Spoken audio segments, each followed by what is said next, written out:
This is the guns and stuff. There's been a lot of conversation about limp wrist. What is a limp wrist? And what kind of fault does it cause?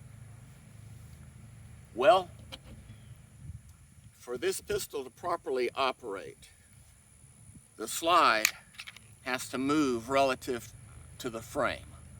Okay, this is the frame, this is the slide. The slide reciprocates. Imagine if when the gun fires, I could pull the pistol back at the same speed the slide is trying to move back.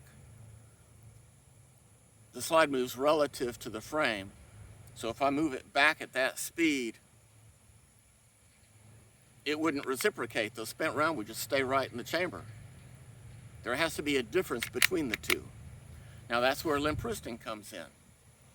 When a ball player catches a ball, they call it soft hands. If you shoot a pistol with soft hands to absorb the recoil, you're lessening the relative speed of the frame and the slide, and the pistol, you risk having the pistol not operate correctly. That's called a limp wrist. And if it's bad enough, you can get what's called a stovepipe jam. And that's where, well, I'm looking for a spent, there it is. Here's my spent round, and it'll look like this. The round will wound up caught. See how that is? And it's called a stovepipe because it looks kind of like a stovepipe, doesn't it? And that's the fault you get. So, what I'm going to try to do is I'm going to hold the pistol firmly and show you the ejection pattern. Then I'm going to hold it looser and looser and watch the ejection pattern deteriorate. And then, hopefully, I will be able to cause a stovepipe. We'll see. Let's try the 40 first. All right, I hope you can hear me.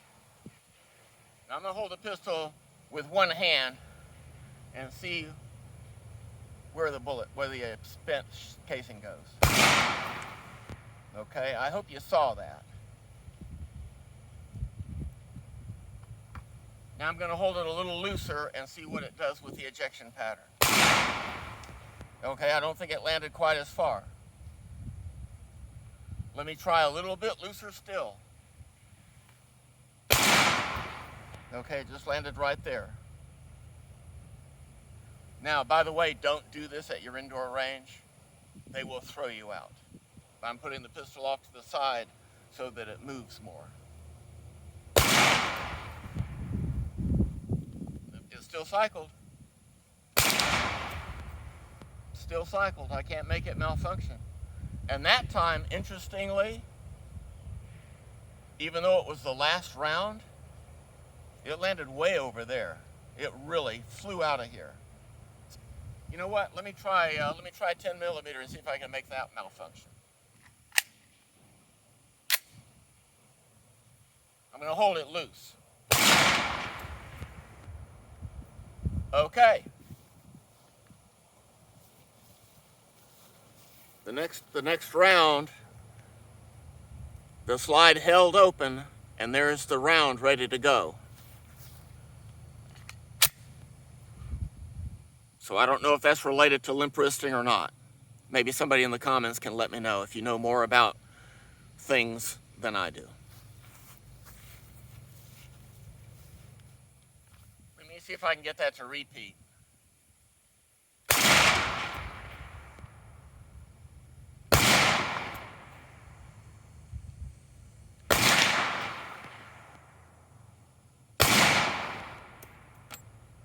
Well, the last round exited the pistol. That's interesting.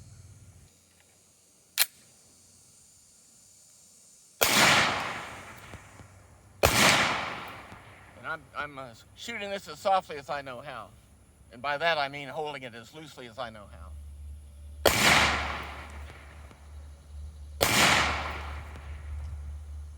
The last round exited the pistol.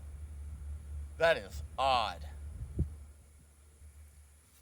I'm going to load it again with just one round and hold it firmly and see if it stays where it did before.